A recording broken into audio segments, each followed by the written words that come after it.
cannot believe things right now. Like right now, it is 4 degrees Celsius, of course, and it is Sunday, November 7th. It's November 7th, and I'm currently driving my Challenger. This is a world record for us in Alberta. As you guys know, I bought this car brand new back in 2009. Never in my life have I driven it in November, let alone going into the second week of November. That is absolutely bonkers. There is never not a November that starts off with quite a bit of snow on the ground for us. And, 4 degrees. Yesterday it was 11 degrees Celsius here. That's unbelievably beautiful. So I was going to shoot this video. I was going to shoot the intro and the talking points of this video in the garage like I normally do. The garage setup. Oh man, that Hemi's so wicked. In the garage like I normally would. But it's so amazing. I just figured I would go for a drive and shoot the video on the drive, if that is okay with you guys. I'm sure it is. I just need to be in the car taking a drive right now. I got to take advantage of it because a couple weeks from now, it'll be parked and hibernating for the next 5 or 6 or so months, which always makes me very, very sad. So the topic of this video, guys, is winter vehicles for your Challenger. Now, if you're in the northern states or anywhere in Canada for that matter, this is a serious consideration when you're thinking about buying a Challenger or a muscle car in general, because anybody who lives in the northern states or in Canada like us just generally knows that these are not great cars to have in the winter. Like, you could throw on a set of winter tires and then try to baby it and slug it through the winter if you want, but it's not the best option. It's definitely not ideal, especially if you see your Challenger in your car as kind of like, this is your fun weekend car, this is your pride and joy. That it's driving it through the winter is definitely not ideal for a lot of people. So one of the first considerations, and you see it a lot this time of year on the forums, or the Challenger subreddit, stuff like that. There's a ton of questions that keep popping up about guys that are conflicted. Now, they're conflicted on whether or not they should go with the Challenger GT, which is the V6 all-wheel drive version, because that thing handles like a champion in the winter. To be honest, I would really be curious to drive along or take one for a spin with a GT Challenger or Charger owner. I'd be really curious because they would be great in the snow and in the terrible weather conditions. When it's slick out, no matter what, they'd be able to take off like nothing.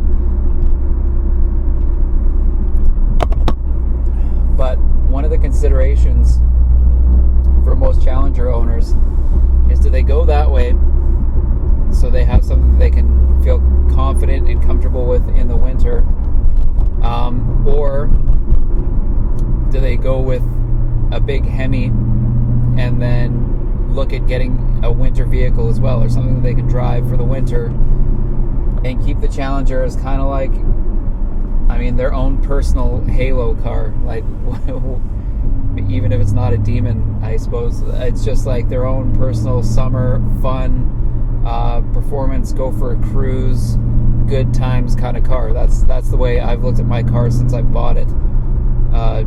This car doesn't see that much rain, and it never sees snow. It just doesn't. So in this episode, I wanted to talk about the route I went with.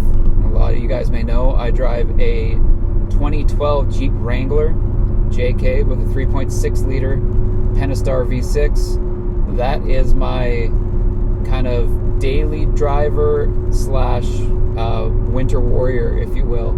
I also bought the Jeep brand new back in 2012. It was time for a new vehicle, so I went to the dealership, and it was just when the 3.6 liter Pentastar had just come out in the Wranglers, and that was the one thing that had stopped me from looking at a Wrangler, was the fact that they had really gutless V6s in them. I mean, people talk about the Pentastar being gutless, and it's got, in the Challenger trim, it's got 300 horsepower, 305 horsepower, and in the Jeep it has 285 horsepower.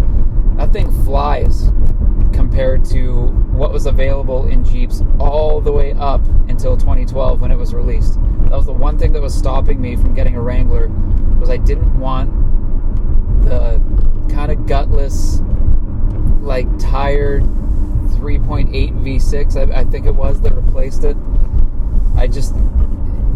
It was definitely the turnoff. That, and it still had a 4-speed automatic transmission at the time. That was another big turnoff. So I decided, when they announced that they were going with the 3.6 liter Pentastar in the Jeep, I decided I'm going to grab one. That's the ticket right there. I'm going to snag one of these. And to be honest, I still love that Jeep. One of the things that I really love about all my vehicles, whether it's my Challenger or whether it's my Jeep Wrangler, is the fact that they're all vehicles that are extremely fun to drive. Like, just something that you can really have fun with. Something that is not just transportation from point A to point B. The Challenger, it's great on cruises. You can have so much fun with it, just like sliding out in corners. The acceleration is amazing. The performance makes it an incredibly fun car to drive. So if you want to have fun with it, take it racing, take it to the track, take it to the drag strip. You can do all those things with the car. It is so much fun for a summer car. And the Jeep is kind of the same way, but in more of a outdoors sort of way, if you will. Like, the fact that you can take the Jeep anywhere. If you want to go camping, if you want to just go for a cruise and find some amazing hiking trails, and just take the Jeep back in the backwoods, find a random trail, find a cut line or a logging road, and then just see where that takes you, and end up hiking way back in the backcountry, out by the mountains. I mean, it's really fun that way. And on top of that, it is amazing in the snow, and you never ever get stuck in that thing. I've taken my Jeep religiously off-roading probably minimum once a year. It used to be about twice a year, but I've been so busy the last few years where my band has been on tour before the pandemic. So both summers back to back, my band was on tour, and then getting back now the pandemic's here, I'm working insane hours, so it's been tough to get out more than once a year for a good off-road sort of trip in the Jeep. But the bottom line is, you can take the Jeep pretty much anywhere, get out of the city, get away, and just enjoy nature and just unplug and unwind, which I think everybody needs every now and then. In fact, recently me and the missus got away for a little bit for her birthday. Decided to go off into the backcountry. Actually went for a bit of a trail ride, which was super fun and something we don't do like ever. That was pretty cool. And then went exploring, a little bit of off-roading, and got some sights in. I wanted to share some of that footage with you guys.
I know what a lot of you guys are going to say is that, well, that's not really an off-roading trip, because you're thinking more like the Rubicon Trail and crazy rock crawling and all this stuff. But still, going on an old kind of service road that's been abandoned.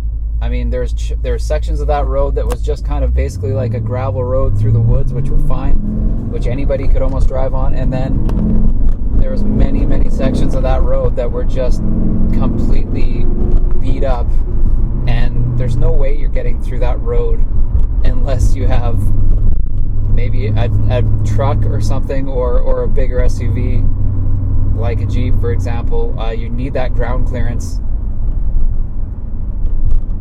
Okay, and coming up, ladies and gentlemen, is the prize of Edmonton.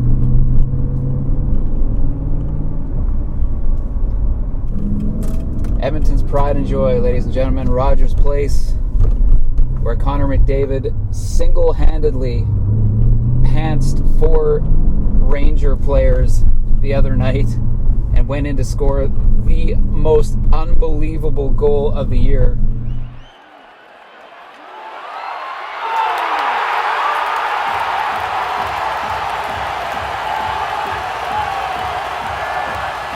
I'm a diehard Oilers fan. Absolutely diehard, even through the decade of darkness where we literally didn't win anything for 10 years straight. It was brutal. I'm a diehard fan, ladies and gentlemen. I love the Oilers and their new rink. Amazing. So, guys, the point I wanted to make is this. Although the Challenger is parked for a good 6 months out of the year, I still have an unbelievable time having a lot of fun in my Jeep Wrangler. It is a super fun vehicle to drive. I totally, absolutely recommend it for anybody that is looking for a second vehicle for themselves for the winter, or even more of a daily driver when you don't want to be driving your Hellcat or your Scat Pack around. Back to and from work, save on the mileage, or maybe just don't want to wind up miles on it. And it is a little funny because the Jeep is a little different. It's out of the wheelhouse of a lot of Challenger owners, kind of. I remember watching a video on another Challenger channel, and they rented a Jeep, and they were driving the Jeep, and the look on their face, they just didn't understand it. That it was kind of funny. It's just the steering's not super responsive. The brakes aren't razor sharp. It's not really tight and amazing handling. Like that's not anything of what the Jeep is whatsoever. The Jeep is just steady, soft, forgiving suspension for being off-road. So it's a comfortable ride, but its precision is definitely not it. High sidewall tires.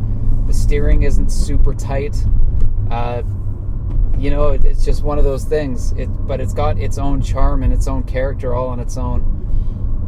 And the one thing that is kind of cool about the Jeep, and I know you guys out in the southern states and Arizona and California and Texas, you might not relate as much, and I get that because you guys don't really experience it. But the other cool thing about driving a Jeep Wrangler in the winter is you generally feel really safe in it. And I know that sounds weird for any of you guys in the southern states. They're like, safe, you're driving a vehicle, of course you feel safe. But no, when you hit some unbelievable weather, some crazy snowstorm, a blizzard, a foot of snow, and you still have to get to work, or you have to go and help out your family, or you have to, whatever the case is, you have to be out on the roads. It's something that you jump into it and you just feel confident that no matter what, you're going to make it. You're not going to get stuck. You feel almost invincible out there no matter what the conditions are, which gives you a lot of confidence driving, and kind of in a way makes you fall in love with that vehicle even more. So the fun factor of, if you're kind of enjoy getting out of the city every now and then and going on a couple cool adventures and exploring, in the mountains or backcountry, just getting away a little bit, the Jeep is really fun for that. Also, that safety factor of, it's just built rugged with a ton of ground clearance, a great 4x4 system where you're just never going to be stuck. It's super reliable with the 3.6 liter Pentastar. It's one of the highest production motors that Dodge makes. It's just gives you a lot of confidence, and it's part of its charm too. Anyways, guys, that is the video for today. I know it's going to be definitely a little more rambly. It always gets that way when it's just a driving video. So thanks for bearing with me and sticking with me. Anyways, guys, I'm going to continue to enjoy the rest of this drive because this weather is absolutely amazing. It's November 7th, guys. It's November 7th. And I'm driving my Challenger. It's pretty tough to wipe the smile off my face. I'm going to enjoy this drive, guys. You guys enjoy your weekend. If I get this out on a weekend, if you're watching this on a Sunday, enjoy your Sunday, guys. You worked hard. You deserve it. And we'll catch you on the next one. Have a good one, guys. Cheers.